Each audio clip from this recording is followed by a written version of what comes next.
وقت میں موجود ہوں موڑا ملکہ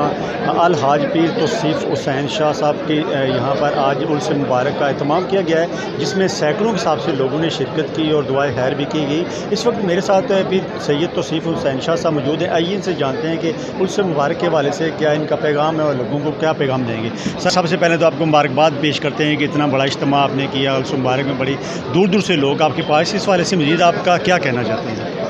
بسم اللہ الرحمن الرحیم۔ سب سے پہلے میں انتظامیہ کا اور جتنی بھی ہماری ٹیم ہے ان کا میں شکریہ ادا کرتا ہوں، اور دوسرے نمبر پہ عرس سعید کی تقریب کے حوالے سے یہی میسج ہے کہ اللہ کی رسی کو مضبوطی سے تھامو، 5 وقت نماز پڑھو، والدین کی خدمت کرو۔ اسی درس سے آپ کو عزت بھی ملے گی اور اسی سے آپ کو کامیابی بھی ملے گی۔ مسئلہ یہ ہے کہ ہم نے دامن اہل بیت اور اللہ کی رسی کو مضبوطی سے پکڑنا چھوڑ دیا ہے، جس کی وجہ سے گمراہیاں اور رسوائیاں پچھلے 20-30 سال سے جو آزمائشیں یا پریشانیاں ہمارے اوپر آ رہی ہیں، یہ قرآن پاک سے دوری کی وجہ سے ہیں۔ تو اپنے گھر میں زیادہ نہیں، تھوڑا سا 5 منٹ کے لیے قرآن پاک کھول کے اس کی تلاوت کرو تو اللہ پاک آپ کی زندگی میں آسانیاں پیدا کر دیں گے۔ اتنی گرمی میں ماشاءاللہ آپ کے اتنے چاہنے والے ہیں، اتنی گرمی میں صبح سے بیٹھے ہوئے ہیں، تو ان کو کیا پیغام دیتے ہیں آپ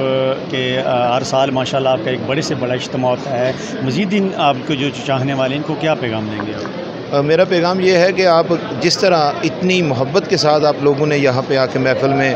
شرکت کی اور میرے ساتھ تعاون کیا، اس گرمی میں آپ نے بجلی اپ ڈاؤن سلسلہ چلتا رہا لیکن آپ لوگوں نے پھر بھی یہاں سے اٹھ کے جانے کی کوشش نہیں کی، تو اگر آپ اتنی گرمی میں اہل بیت رسول کا ساتھ دے سکتے ہیں تو میں وعدہ کرتا ہوں اور میں یقین سے کہتا ہوں کہ میرا اللہ آپ کے اوپر ضرور اپنی رحمتوں کا نزول فرمائیں گے اور یہ بخشش کا ضرور یہ محفل بہانہ بنے گی۔ الرحیم، الصلاۃ والسلام علیک یا رسول اللہ وعلیہ آلہ وصحبہ یا حبیب اللہ۔